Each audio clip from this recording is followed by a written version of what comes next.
tiens à vous rappeler que le problème du PEC n'a pas commencé au mois de novembre, il a commencé en juillet 2019, en plein été. Il a arrêté l'utilisation du PEC et par la suite, il y avait des groupes qui sont venus en août 2019 et les groupes, la plupart des groupes, ils ont dit clairement que c'est le meilleur moyen d'intégration des jeunes au Québec. Pourquoi? Parce que c'est des jeunes qui étudient en français, qui restent au Québec dans la majorité, et ça répond à un besoin aussi du marché du travail. Donc, vous savez que l'obsession du gouvernement caquiste, il était une seule chose, c'est réduire les seuils d'immigration. Et on sait pourquoi il fait ça. On sait pourquoi, parce qu'il veut vraiment atteindre ces cibles. Abstraction faite aux promesses faites au nom du gouvernement. Donc moi, je vous encourage à continuer votre combat. Comme je l'ai dit à plusieurs personnes qui m'ont posé la question, ben, j'aimerais bien voir vos universités. Vos universités, elles pensent quoi de cette réforme?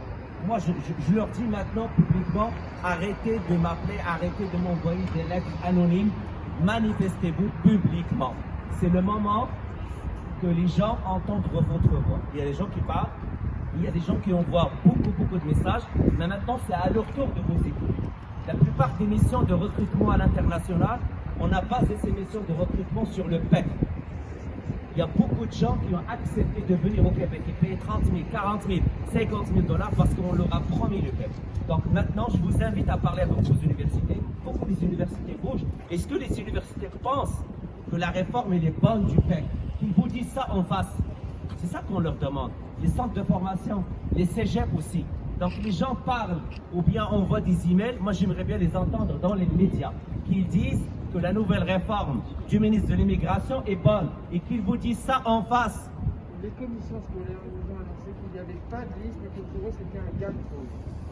Et pour les gens qui sont déjà là, qui Je se sont suis d'accord, mais engagés, pour eux ils disent que c'est un combat qu'ils ne pourront pas mener malheureusement et que pour eux c'est un gain de cause de ne pas avoir de liste. Pourquoi?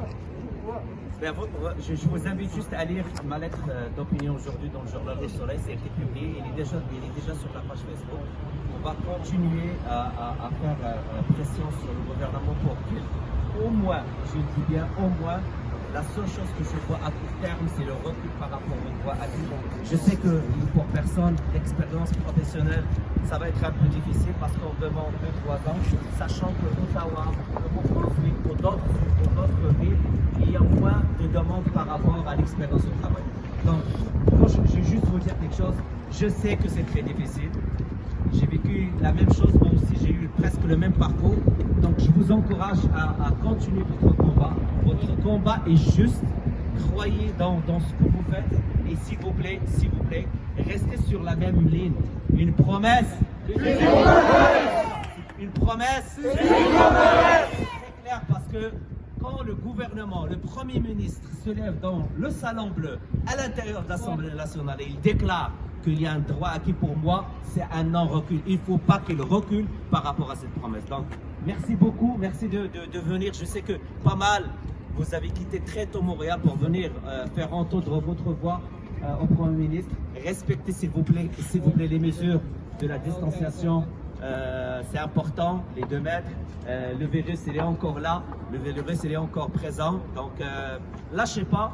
On est toujours ensemble et on va continuer le combat. Merci beaucoup.